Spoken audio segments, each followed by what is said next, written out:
Estimados irmãos espíritas e não espíritas, sejam bem-vindos ao nosso canal. Inscreva-se, compartilhe, avalie.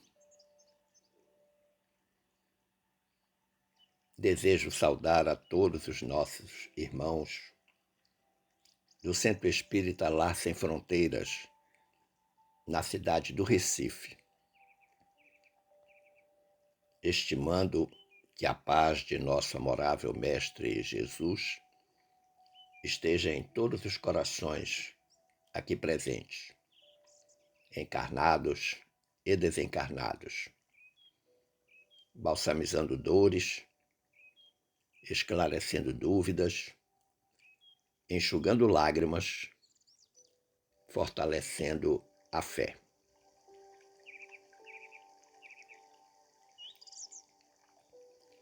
Nosso tema de hoje tem como título Inquietações Justificáveis.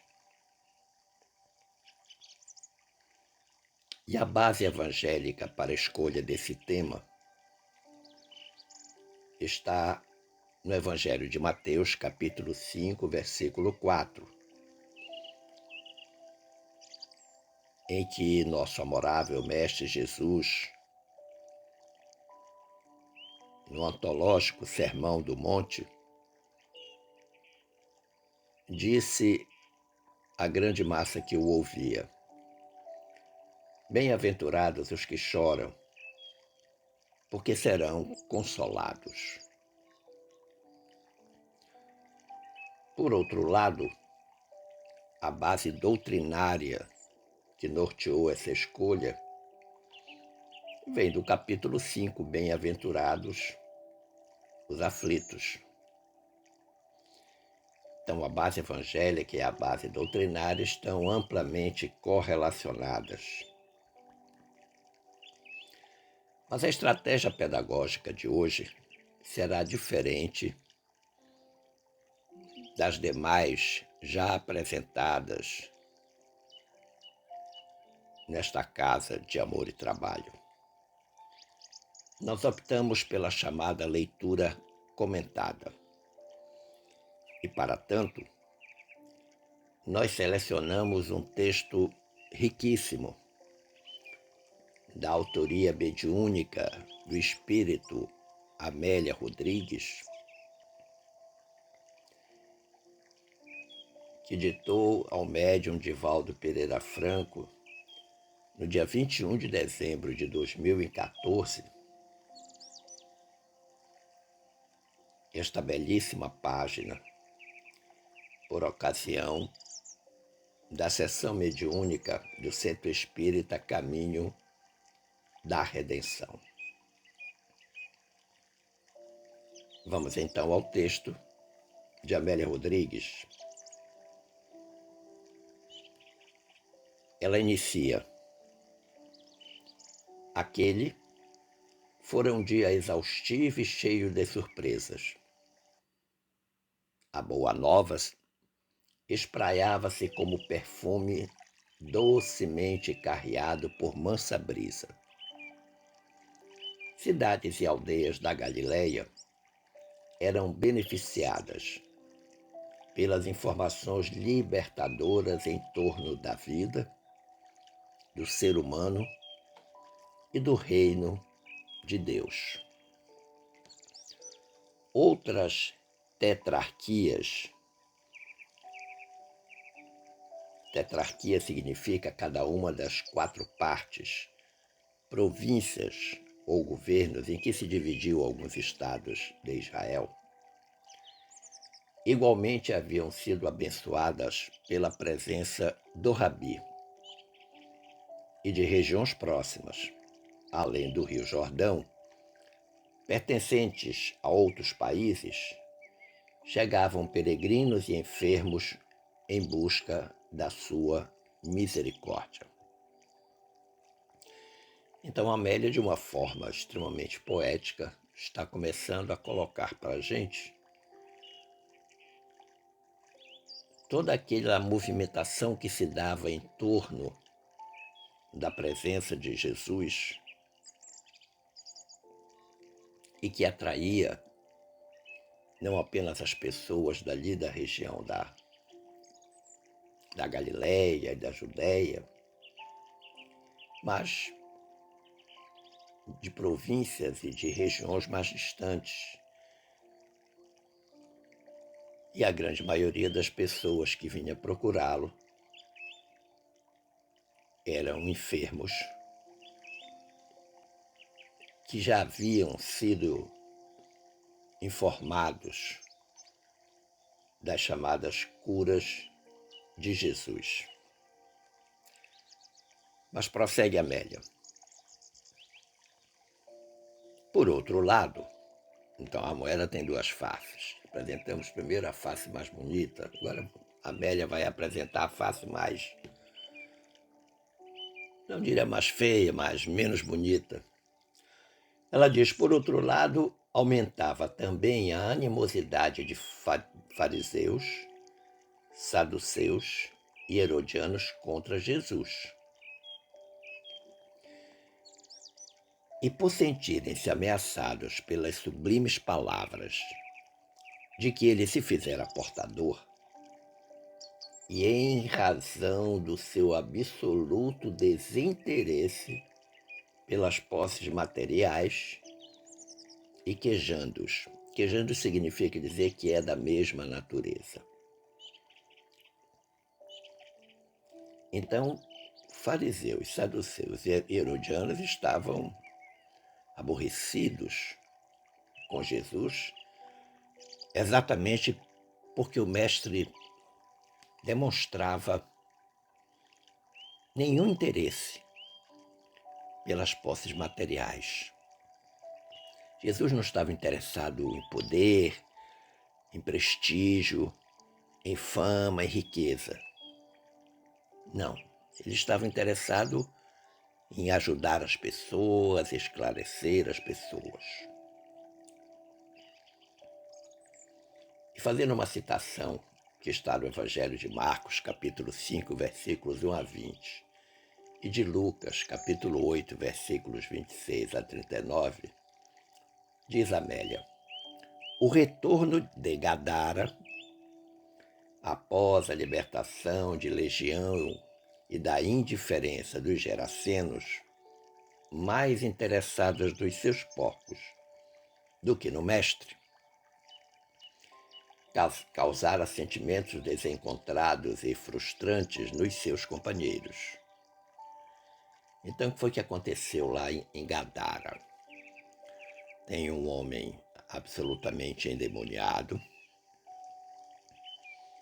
que vem até a presença de Jesus. E Jesus pergunta a ele quem és, ele diz, sou legião, somos muitos. E Jesus, com a sua autoridade moral, expulsa aqueles espíritos que de imediato tomam os porcos que estavam ali, e esses porcos precipitam-se despenhadeiro abaixo. Numa tradução, despenhadeiro abaixo, outra dizem que os porcos atiraram-se ao mar.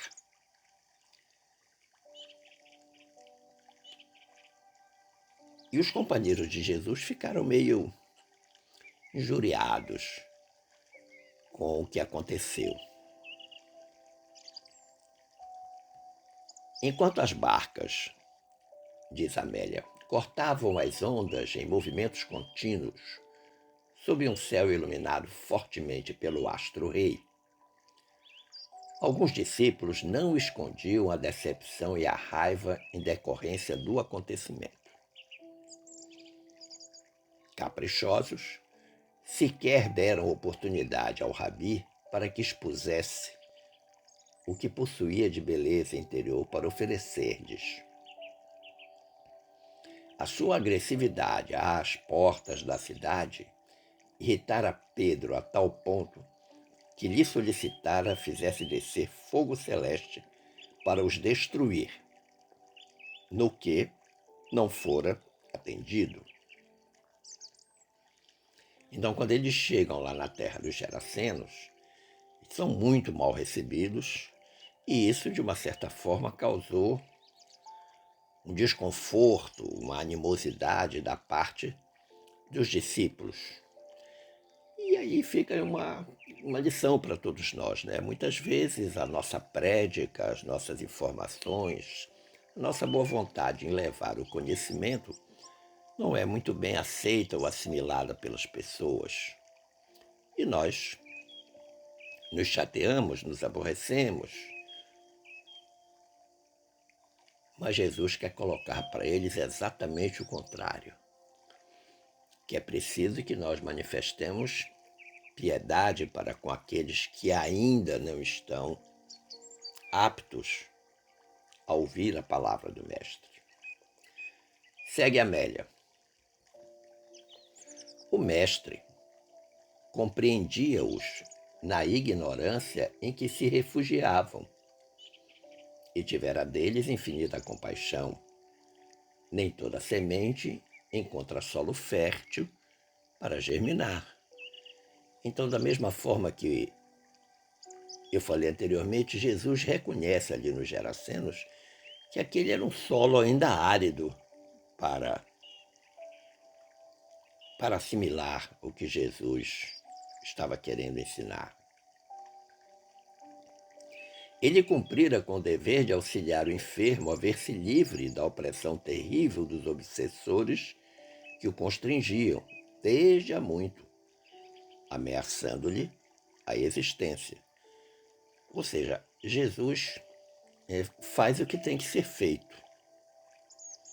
Após largo percurso no mar, atingiram a praia de Cafarnaum, onde a multidão, acostumada a ouvi-lo e a receber-lhe as bênçãos, ansiosamente aguardava inquieta. E a gente precisa esclarecer também que a decepção de Jesus não era apenas com os Gerasenos, mas era também com os discípulos, porque eles não tinham entendido a postura de Jesus. Repetiu-se o espetáculo dos infelizes trazidos por familiares e a esforço pessoal a fim de conseguirem a cura para as suas mazelas. Não lhe interessavam muito as palavras repassadas de ternura e misericórdia, saturadas de amor, que lhes podiam propiciar a cura real, profunda, a do espírito.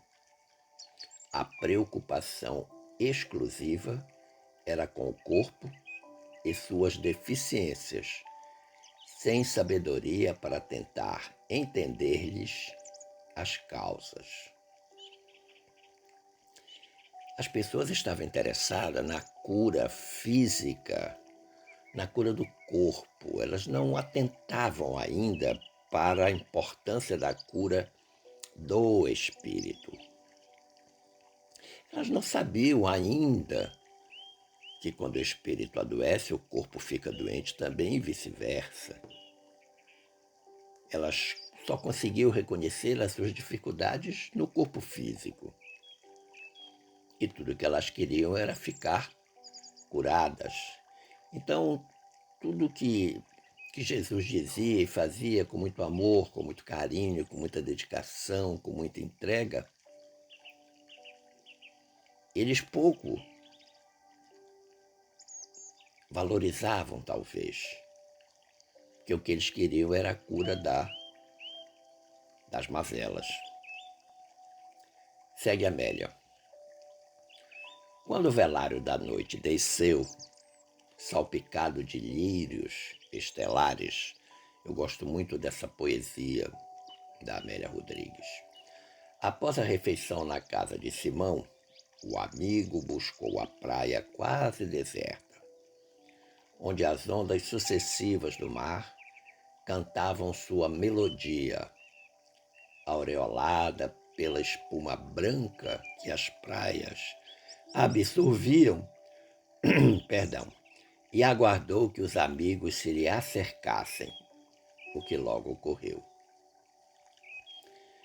Suave perfume de flores miúdas misturadas à maresia e tudo mais em volta formavam um cromo em movimento de beleza incomum. Um cromo é uma paisagem, como se fosse uma foto. Então termina lá a refeição noturna na casa de Simão Pedro. Jesus vai para a praia e aos poucos os discípulos vão e se acercam dele. Nesse cenário descrito de forma lúdica, sensível, pela Amélia Rodrigues. E ela segue dizendo: Bartolomeu era talvez o discípulo mais discreto e algo experiente. Nascera em Caná da Galileia e era conhecido como Natanael, que significa Deus deu. Bartolmai era filho de Tolmai, né? Que ao ser apresentado a Jesus, o mestre lhe informou que já o conhecia pelas suas reflexões à sombra das árvores na cidade. Mas ele, por sua vez, quando informado sobre o mestre e sua origem, redarguira perguntando: que pode vir de bom de Nazaré? Olha que o Bartolomeu começou com o pé esquerdo. Quando falam sobre Jesus para ele usa essa frase, digamos, infeliz: que pode vir de bom de Nazaré, porque Jesus era de Nazaré.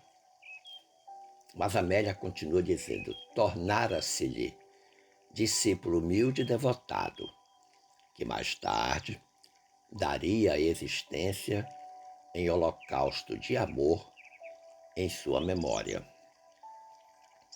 Apesar de Jesus saber que Bartolomeu tinha dito isso, nem por isso deixou de convidá-lo e integrá-lo a fazer parte do colégio apostólico. Utilizando-se do silêncio que se fizera natural, interrogou o amado amigo: por que os demônios exercem domínio sobre as criaturas humanas, enlouquecendo-as, vampirizando-as, aniquilando-as quase sem nenhuma piedade? O rabi olhou ternamente o discípulo sisudo e respondeu com suave entonação de voz: convém recordarmos que os demônios são as almas daqueles que habitaram a terra e foram despidos pela morte, algo que a gente encontra em O Livro dos Espíritos, retornando à pátria de origem, o mundo espiritual. Porque a sua era uma conduta vilipendiosa, entregue aos disparates da insensibilidade moral, à luxúria e às paixões perversas, despertaram além da morte, com as imensas feridas dos sentimentos abertas em chagas vivas, e infelizes comprazem-se em atormentar todos aqueles com os quais se afinizam. Então Jesus, naquele momento, deu uma aula sobre obsessão,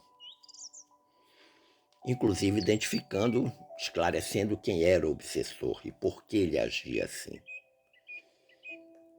Criaturas que na existência terrena tiveram uma péssima existência, como ele diz, entregue aos disparates da insensibilidade moral, à luxúria e às paixões, e que quando desencarnam chegam no plano espiritual Então tem um choque de realidade e entram num processo de revolta.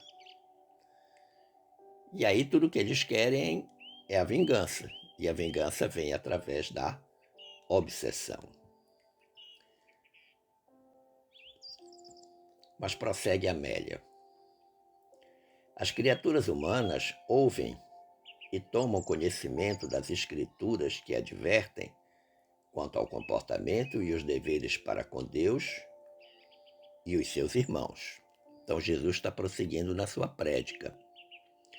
No entanto, entregam-se aos prazeres, cumprindo algumas recomendações legais, sem qualquer vínculo com a vida espiritual. Dão a impressão de que viverão para sempre no corpo. E quando descobrem a imortalidade, acreditam-se credenciadas ao repouso no paraíso gratuito que pensam merecer. Então Jesus está aprofundando a lição para os discípulos que estão com ele ali sentados na praia. Está mostrando claramente o que acontece quando nós retornamos à pátria espiritual e retornamos numa condição de devedores do cumprimento das leis de Deus, devedores por comportamentos inadequados, devedores em relação a tudo que deveríamos fazer para com os nossos irmãos.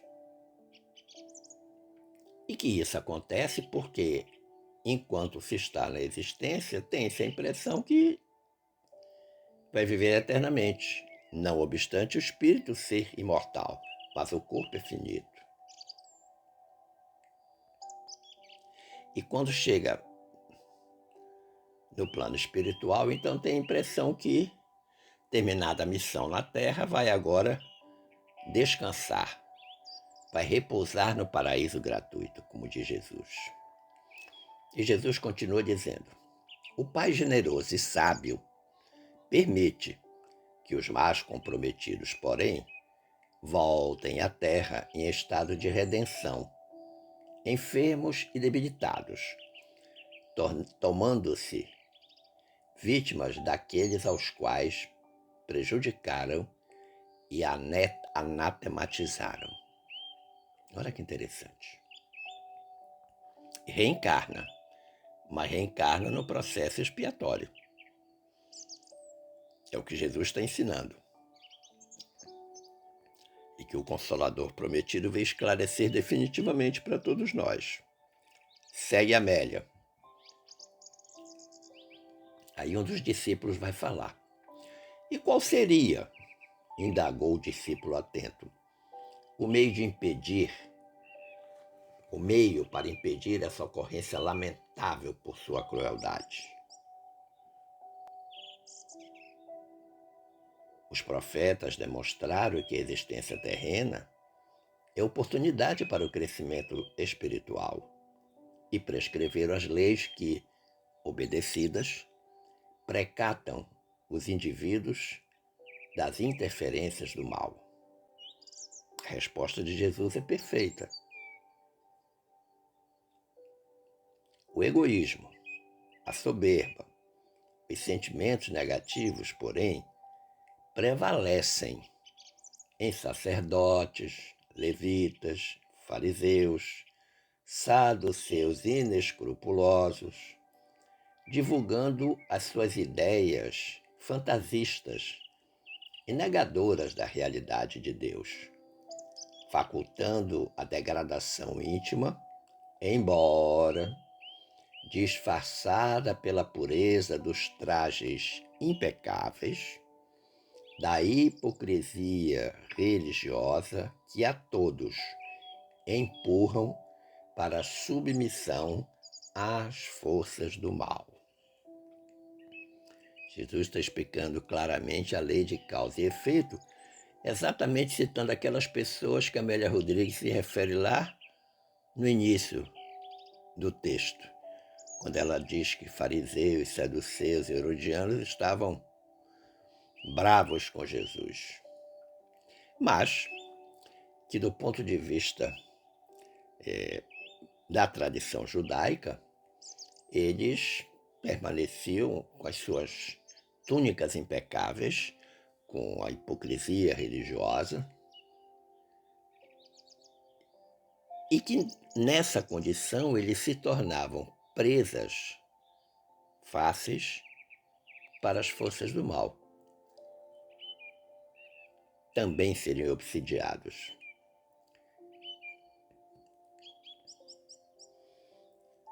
Para sanar a calamidade, proponho o amor incondicional como recurso preventivo e curador de todas as desgraças. Então Jesus fez o diagnóstico e agora está apresentando a terapêutica. O amor incondicional, tanto no aspecto preventivo quanto no aspecto curativo. Por dignificar, aí vai apresentar a consequência, o ser humano e resguardá-lo das influências destrutivas provindas do mundo espiritual. Esse é o aspecto preventivo. Então, aquele que ama incondicionalmente, e o amor é servir ao próximo, vai estar, entre aspas, vacinado contra as influências negativas, destrutivas que vêm do mundo espiritual. E disse mais Jesus: quando se ama, eliminam-se as imperfeições e ascende-se moralmente a instâncias elevadas. Quando eu li essa frase, eu fiquei pensando se havia um erro de grafia, que era instâncias elevadas, mas depois compreendi que instâncias no sentido de lugar. É como se você tivesse degraus de uma escada, que se constitui impedimento para as fixações mentais desses desventurados com os aflitos da terra. Então, quem verdadeiramente ama está devidamente imunizado em relação às criaturas das trevas.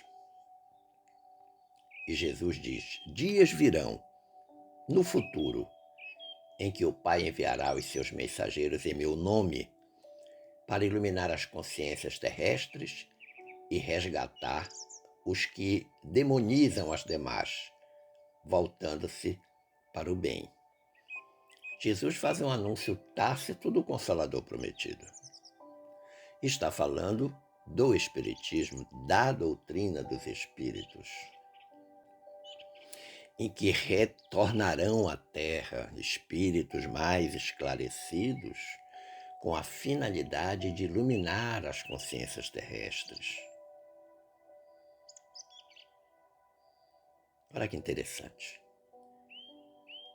É uma profecia que cumpriu-se integralmente, desde que, em 1857, a humanidade tomou conhecimento da doutrina dos espíritos com a primeira obra da codificação, que foi o Livro dos Espíritos, a nós trazida pelo grande Allan Kardec. Bartolomeu refletiu um pouco, e porque o silêncio geral o estimulasse, volveu a nova interrogação. Bartolomeu não se dava por rogado, como diz o ditado popular. E o que acontecerá à legião, a esses espíritos que foram expulsos do endemoniado de Gadara? Ele volta então lá ao que aconteceu na terra dos Gerasenos. Jesus vai dizer a ele: voltarão à terra, ripostou. Também eu pensei que havia um equívoco de grafia, mas ripostou significa responder a um ataque, atacando. Voltarão à terra, ripostou o mestre, sofridos e assinalados pelas enfermidades do mal que praticaram, depurando-se mediante as bênçãos das dores acerbas. Ninguém burla as leis de amor, de compaixão e de misericórdia estatuídas pelo Pai. Olha que interessante. Então, o Bartolomeu foi duro na pergunta, mas também Jesus foi duro na resposta. E manifestou mais uma vez, ensinou mais uma vez para eles a lei de causa e efeito. Fizeram mal, prejudicaram, desencarnaram, voltaram ao plano espiritual, retornam à Terra mediante o Instituto da Reencarnação, mas vão ter que depurar. Porque a gente, quando desencarna, a gente sempre leva duas maletas ou duas malas. Uma com as virtudes e coisas boas que fizemos, a outra com as coisas más, com as imperfeições.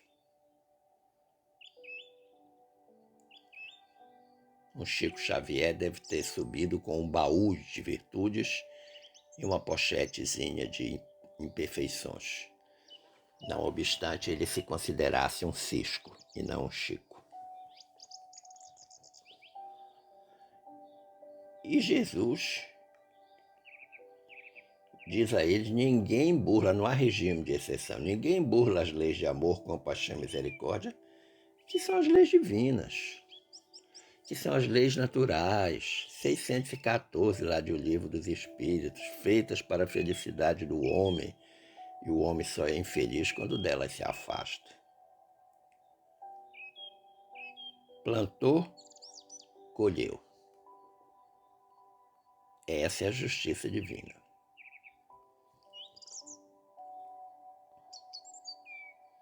E aí Jesus caminha para o encerramento da sua prédica, que é também o encerramento da descrição da Amélia Rodrigues. Por isso, é necessário ser-se simples como o lírio do campo, humilde e puro de coração, como as leves borboletas, pobre de espírito de inveja e de torpezas, e sentir fome e sede de justiça superior e nobre, a fim de ser-se saciado e encontrar-se o reino dos céus, onde passará a habitar.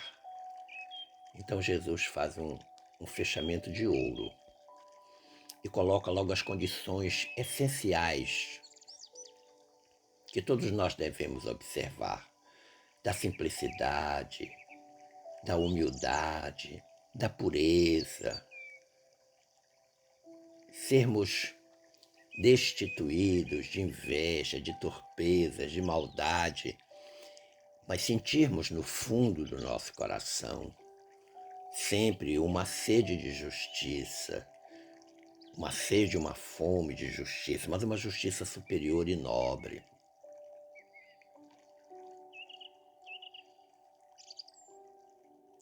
E aí diz Amélia, logo silenciou Jesus, detendo-se na contemplação dos astros luminosos no firmamento. E aí quando a gente lê essa parte final, né? Faça aí um exercício mental. Imagine uma noite enluarada, à beira de uma praia. A única coisa que quebra o silêncio é o barulho das ondas, a palavra das pessoas que estavam falando e que naquele momento ninguém falava porque Jesus já havia encerrado a sua prédica. Todo mundo está pensando, todo mundo está se deixando penetrar pelaquela mensagem amorosa, esclarecedora, libertadora. E enquanto todos pensam, Jesus contempla os astros luminosos no firmamento. E eu me arrisco a dizer que, naquele momento, Jesus deveria estar em plena oração de agradecimento a Deus, ao Pai Maior, por estar conseguindo dar cumprimento à sua missão, por estar no esforço permanente de resgate daquelas almas, buscando todas as ovelhas tresmalhadas de Israel. E Amélia encerra dizendo: as ânsias da natureza registraram nas suas ondas, e na atualidade, o conhecimento da obsessão. Atestam a afirmativa do Senhor, traçando diretrizes para quem deseja a conquista da saúde em plenitude. A saúde espiritual, com os seus reflexos na saúde corporal. Então ficou para todo mundo aquela lição absolutamente extraordinária sobre obsessão. Naquele dia, o assunto da aula que o mestre deu aos discípulos foi obsessão. Esperando ter contribuído para o entendimento deste assunto, que a proposta pedagógica tenha calado profundamente no sentimento de cada um, eu agradeço o carinho da atenção, as boas vibrações dispensadas e espero que fiquemos todos em paz com Jesus. Um forte abraço.